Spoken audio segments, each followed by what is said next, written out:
I'm James Fadiman.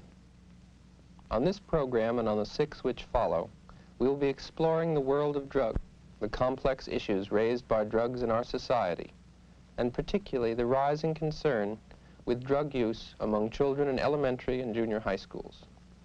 Now you may say, this doesn't concern me, or my children, or my community, but this is less and less true.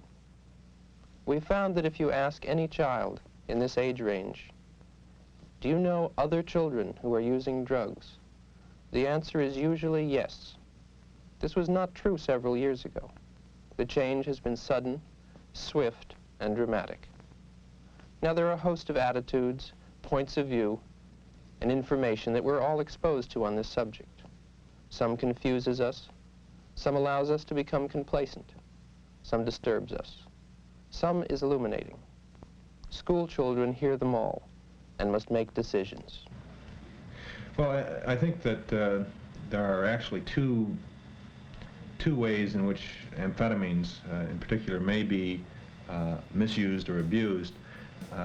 Perhaps the largest single group of drug abusers or misusers are housewives and truck drivers and professional people who use amphetamines for reasons other than weight loss or as antidepressants or treatment of narcolepsy.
They really know where to get drugs, and I feel it's easier to get acid or speed or something than it is to buy bubble gum at a store because you have to wait in line.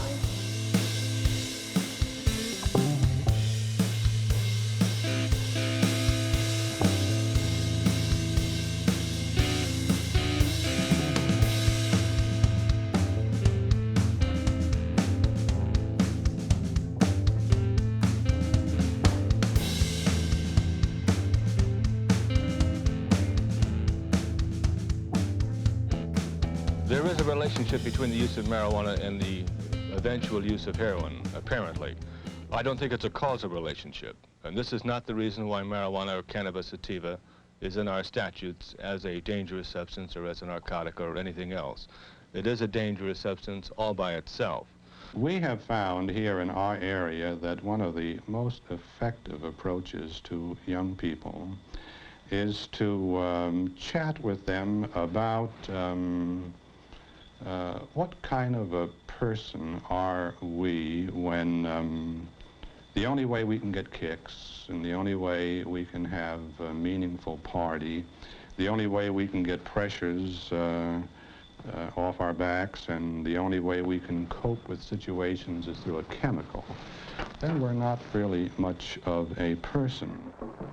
It's stimulating, mind-expanding, safer to use than alcohol. It's the in thing, the hula hoop of the jet generation, and as much a part of growing up as smoking corn silk behind the back fence.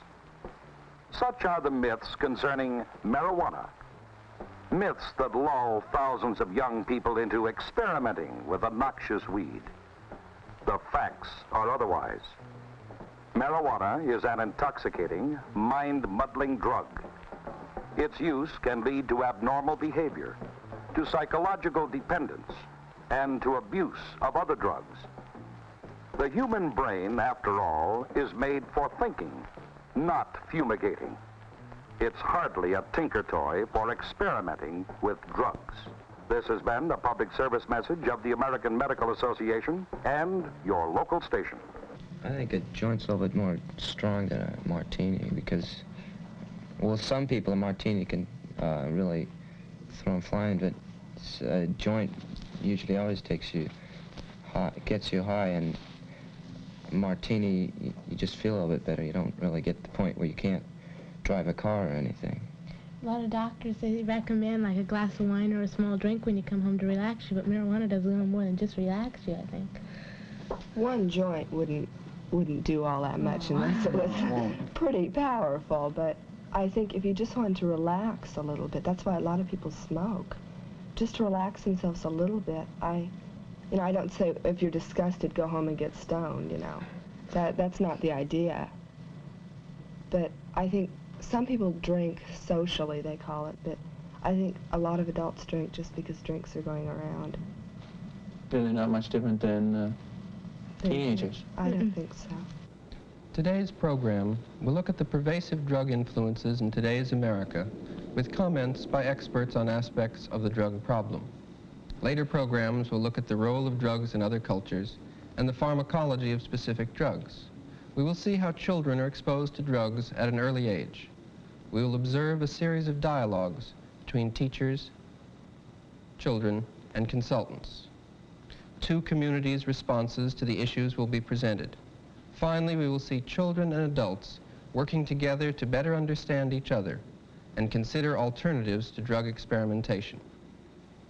Let us begin now with a key statement by Dr. Joel Fort, former drug consultant to the World Health Organization, former director of the Council on Alcoholism for Alameda County, and presently lecturer in the School of Social Welfare at the University of California at Berkeley.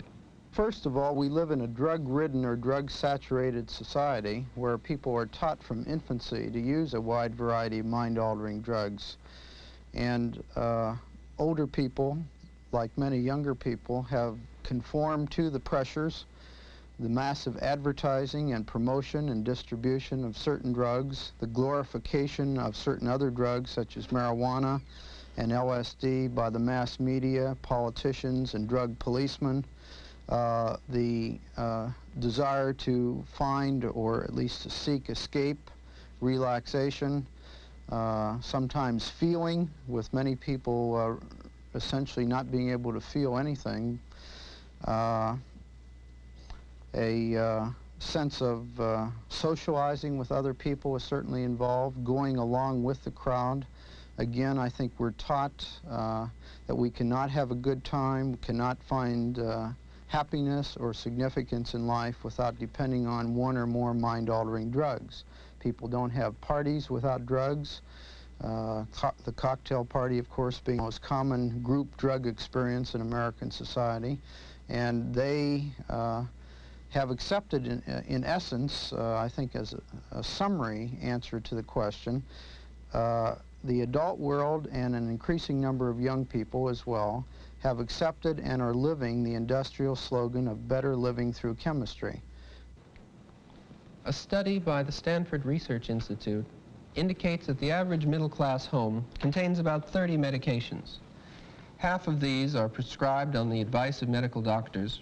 Most of the rest are self-prescribed, bought on the advice of friends, or through advertising. Pharmaceutical products are big business, about $8 billion worth in 1967. It is an industry that grows on vigorous research and new product development. 7 out of 10 prescriptions written today are for drugs that were unknown 15 years ago. Advertising is essential to the drug manufacturer. One major stream of advertising is to the 265,000 MDs who write prescriptions. Here is the accumulation of 1 week's mail to a psychiatrist, a gynecologist, and a pediatrician. MDs receive an average of 8,000 pieces of advertising, samples, and brochures a year. For the rest of us, advertising teaches, directs, and channels our uncertainties about illness, medication, and mood-changing drugs into specific products to buy.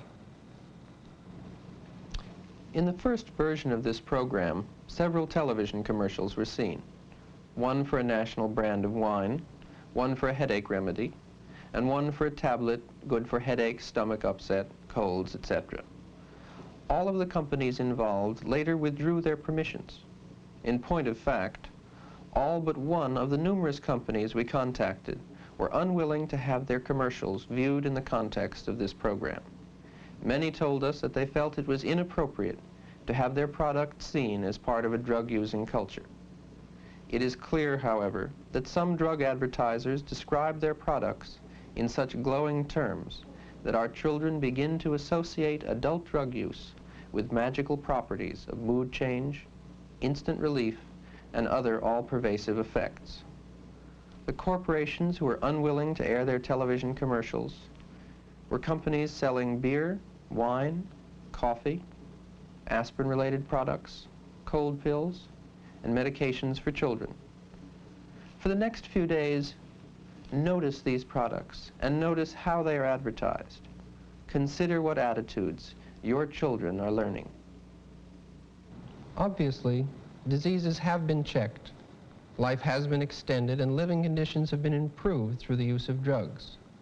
But the basic message of these and other advertisements is that the quality of life can be improved through drugs.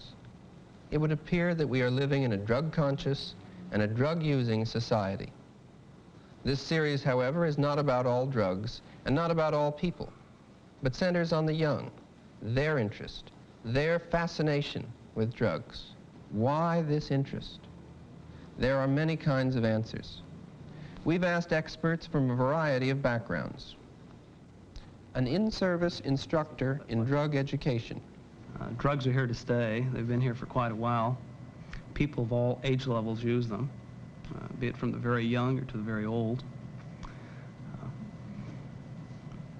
I don't think collectively we can come up with one solution. A judge of the Superior Court of the City and County of San Francisco. For 4 years, I served as judge of the Psychiatric Department of the Superior Court out at San Francisco General Hospital. And in that capacity, I had to determine whether or not people, and young people in particular, would be sent to the state hospital. And there I saw the tragic impact of drug abuse upon our children. And I said to myself that something ought to be done about it. And what can be done about it? Well, now let me give you a contrast which perhaps might furnish an answer.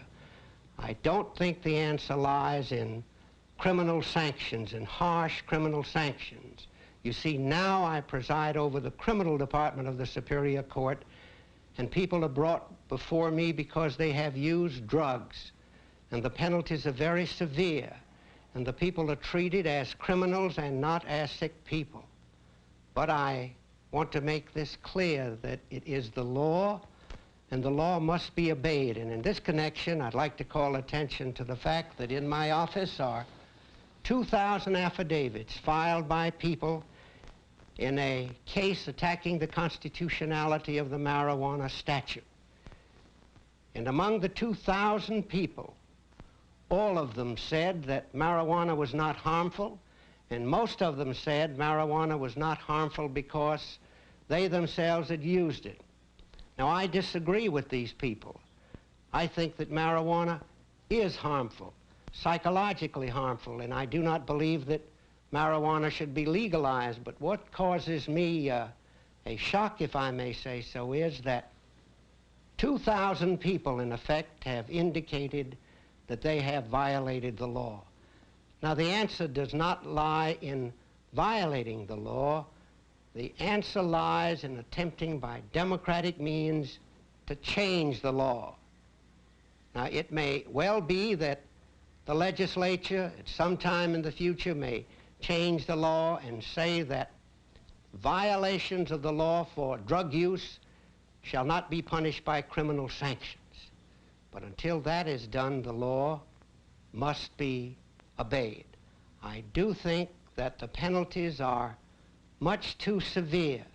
I do not think, for example, that a person who uses a drug should be treated as the same type of criminal, that is, the man who takes a gun and robs someone, or the man who kills, or the man who steals. A child psychiatrist. Stimulation. We know that some of the drugs taken are simply for the hallucinogenic effect. They can take downers or uppers or middlers. In any case, the need for stimulation, sensory stimulation, is obviously manifest in their non-drug behavior. And this is found in the music, in the dress, in the clothing, in the bazaar. It's almost as if one were sensory hungry, and that the hunger somehow in suburbia was not met. And it is my very definite opinion that until we find modalities of stimulating the young mind and body within either the school setting or in the community, where they can feel a part of something, where something has meaning, where there's feedback from, say, adult to youth and youth to adult, that we're going to be missing the boat in any educational program. Where did this need for stimulation come from? And remember the key word, stimulation, which is opposite to boredom. And if there's any common phrase used as to why youngsters are taking drugs or doing the more bizarre or way out things, it is that they are bored. An amphetamine researcher. Well, if you're talking about the use of amphetamines intravenously, I think there are two drug effects which are important. Number one is the immediate effect of the drug, that is the flash or the rush, which is in many ways similar to a total body orgasm. And a lot of people who use amphetamines use them primarily for the flash or rush, this very delightful feeling that one initially has. Secondly, there's a long-range stimulative effect where one feels euphoric, very confident of his abilities. He feels that he's able to think very quickly, that he's very perceptive. In some cases, if used over a long period of time, the amphetamines become almost psychedelic in effect. And finally, there's the kind of lifestyle that one gets caught up in, namely the total involvement in using and procuring amphetamines, and in a sense, his life becomes very similar to the kind of life that a heroin addict leads, that he is totally consumed with the use and obtaining of drugs, and his friends are involved in the drug scene, and there's a certain excitement and challenge about that whole scene that is very attractive to some people. A minister. Some kids are misusing drugs because they've got a pretty distorted picture of who they are. They're healthy kids, they've got a lot to going for them in terms of their ability to study, to relate, to be free, but for some reason, that's not the way they see themselves. That may be the way the world views them, but that's not the way they see themselves. And so they continue in their drug abuse to kind of cope with a kind of an unhappy world. I counsel a girl now, for instance, who every Sunday night becomes very nervous, very anxious. She's very uptight. She is trying to prepare herself for facing school on Monday. Now, this girl is, in best sense of the word, beautiful. And I don't mean just physically. She's really great. She's comes from a pretty solid family. She's got tremendous potential. She's open and free. She laughs, but she feels rejected.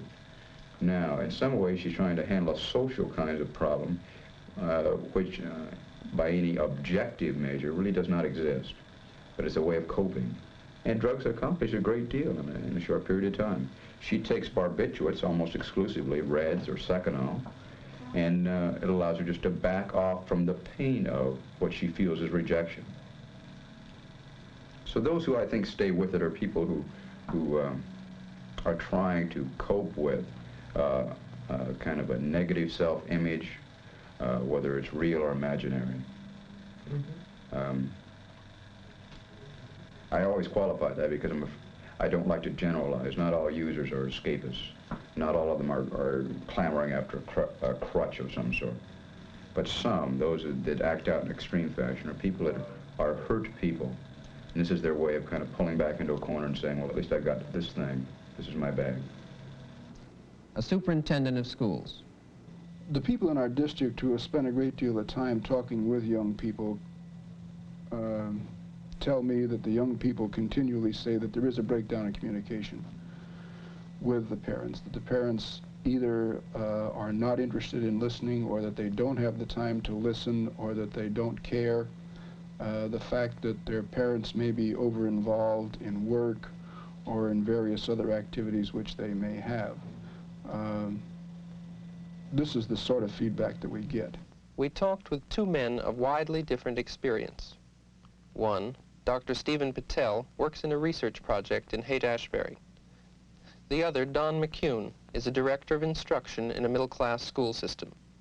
It is interesting how their comments reinforce each other. Drugs. The young people that are using the drugs come from every walk of life. The old stereotype that only the bad kids from bad environments and bad homes are the drug users just doesn't hold true anymore. We're quite sure now that the drug problem goes through our society from one continuum to the other.